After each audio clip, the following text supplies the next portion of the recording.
In today's Quick Tip Tuesday, we are taking the second part of the Ask the Designer questions from my Facebook group. We're talking with Erin, and she specifically wants to know how big her chandelier should be over a dining room table. And she gives me the measurements for the table. So we walk through that, but I also give suggestions for when you're thinking about adding a chandelier to a room that doesn't have a dining room. How high you should hang it, how big your room is, and what you should be thinking about, how tall your ceilings are, and so much more. So stick around in case you're wanting to know how big your chandelier should be. All right, enjoy today's show. It's Quick Tip Tuesday. You have questions, I have answers, and I am so glad to be answering them for you today. If you have a question that you want answered on the show, pop into my DMs on Instagram at figandfarm. Send me an email at figandfarmathome@gmail.com or join the Facebook group and ask there. bit.ly/design 101 group. Let's hop to it. Let's answer your question. And if you find value in this, I'm sure someone else will too. So make sure you share with a friend. Okay, Erin, let's get to your question. And you have a good one. And I had to do some math for you. And I'm so excited I did. Okay, so Erin says, can you put a round chandelier over a rectangular dining table? And are there dimension rules? And you gave me some dimensions, which I'm assuming are your dimensions of your table. You said 90 inches long by 40 inches wide. Okay, Erin, pause this video, go get a notepad, and you're going to need to write down some notes. Okay, here's what's happening here. So let's talk to the shape first. Typically speaking, when you think about any shape of furniture in your home, a lot of times we can think about them in terms of geometry, right? We know that there's rectangular shapes of couches, tables, chairs, there's square, there's circular. Anytime you have too much of one shape, it is always a good thing to contrast that with a different geometric shape. So in your case, yes, absolutely, you could have a circular chandelier above a rectangular dining table. And same thing, reverse. I'm going to pause the video. I have a kiddo calling me. Okay. Side note, that is why I love working from home, because I know pretty soon kids are going to be out from summer break and I get to be here. So I love that. So thank you for being patient. Okay. By the way, the question of the hour was, can I have a soda? No, you can't have a soda. You can have something more nutritious. Okay. So Erin, back to your question, the rectangular shape, can you have a circular chandelier over a rectangle? Yes, absolutely. And vice versa. Now, here's where it gets really tricky, because the rules of thumb would kind of indicate that maybe for your specific table, you shouldn't. So here's what I want you to think about. And this goes for anyone, not just your specific table, Erin, but when you're trying to pick out the right size of chandelier, you want to think about a couple things. You want to think scale is more important than shape, I guess is the main bottom line. And how do you figure out the scale appropriate to your room size and your table size?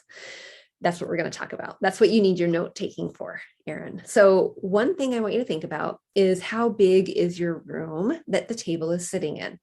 And I want you to get out your tape measure, and I want you to measure the length of the room and the width of the room.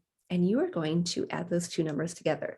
So let's say I have a 10-foot by 12-foot room. If I add those two together, that is 22 feet, just adding it. And what I want to do is now convert it to inches, 22 inches. So, and that's what I mean. I just mean you're taking that same number and you're now just saying in inches. So the diameter of your chandelier should be in inches what the length of the room is in feet plus the width of the room is. So if that is 24 feet, you want a 24-inch diameter chandelier. If you have a 14 by 14 foot room, that would be 28. You would want a 28-inch diameter chandelier. Okay, now how high should the chandelier be? Not how high it's hung, but how tall should it be? Generally speaking, if you have an 8-foot ceiling, which is a standard height ceiling, you can expect to have like 2.5 to 3 inches of height of the chandelier per foot. So if I have an 8-foot ceiling, and 3 times 8 is 24. So I have about 20 to 24 inch height of a chandelier with an 8-foot ceiling. So you can expect what did we say? A 24-inch diameter plus a 24-inch height chandelier. That would be kind of the dimension we're going for.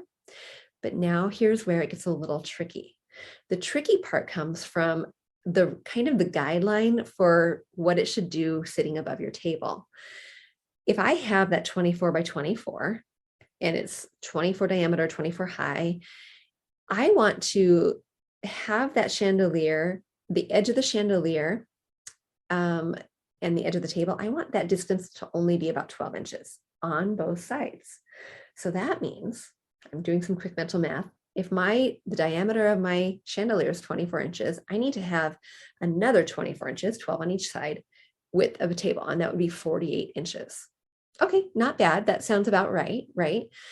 But here's where it gets tricky for your table, because your table is really long. And I know that because my table is 81 inches, and that's a pretty long table. So if I did that math for you, Erin, I kind of run into this problem. Now let me do some math for you, okay? So I know that the length is 90 inches, the width is 40 inches. And if I said from the edge of the table, the width of the table, I need to have 12 inches on each side. That means I only have 16-inch diameter chandelier. Okay, you can find those. But now here's the trick. Because your table is so long, 90 inches minus 12 on each side, that puts me at 56. I'm looking at my notes because I wrote it down. That puts me at a 56-inch diameter, 56 one way and 16 one way. And that's not quite a circle. And I know if I did 16-inch diameter, that's going to be really, really small for your long table. So an option for you is you could have two kind of small chandeliers, and they could be round. I didn't do the math for that, but I will after this, and I'll post below. Did that work? But you could have two small chandeliers, or you could, and in your case, maybe you would want to have the elongated, kind of the rectangular one. So scale really does matter, and it can be the thing in your room that kind of catches your attention in a not so positive way if you have either too big or too small. Okay, now how high do you hang it? Generally speaking, if you have an 8-foot ceiling, that's just kind of standard ceiling height. If you have 8-foot ceiling, you want to measure about 60 inches from the floor. Any measurement above 8 feet, you want to add 2 inches to 3 inches. So if I have a 10-foot ceiling, I would want to hang it about 66 inches, 64 to 66 inches above the floor. By the way, same thing for the height of the chandelier. You're going to do that same conversion. You're going to add two to 3, I would say just 2 inches per foot above the 8-foot ceiling. That's a lot of information. I think I need to, I'm going to put those in the comments too, Erin, so that you have them. And you can probably expect a YouTube video on that in a couple of weeks. I'll post it when it's ready. Okay. Any more questions, make sure you post them below. And if you end up getting a curtain, Tammy or Talisa, let me know. Oh, I want to tell you one more thing about curtains. Yes, let me tell you one more thing. This is really, really important. If you have curtains that are in the same room and you have offset height of windows, you want to hang both curtains at the same height. So it might mean there's a little bit more wall in between the shorter window, but you want to have them at the same height. So make sure you do that. The other thing too is, generally speaking, your home will look and feel more cohesive when you have the same curtain or the foundation, the background color, in one curtain in one room as you can see from a sightline into another. So any open concept area, you want to keep them unified as much as you can. Keeping the same curtain is ideal, but if you can't, you can just have a unified background color, and that will help it feel cohesive moving from room to room that don't have doors shut. Okay. Whew, glad I remembered that. Back to you, Erin, if you have any questions about a chandelier that might work in your space.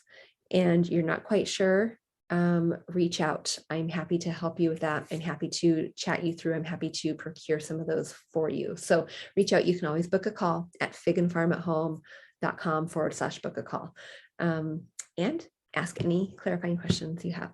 Okay. And to you, Amy, thank you so much for reaching out. I can't wait to see the curtains you chose. Yay. That was last year when we were working on that together, and hooray for you. Curtains in progress. So excited for you. And I can't wait to see what you found. All right, you guys, until next time, take care.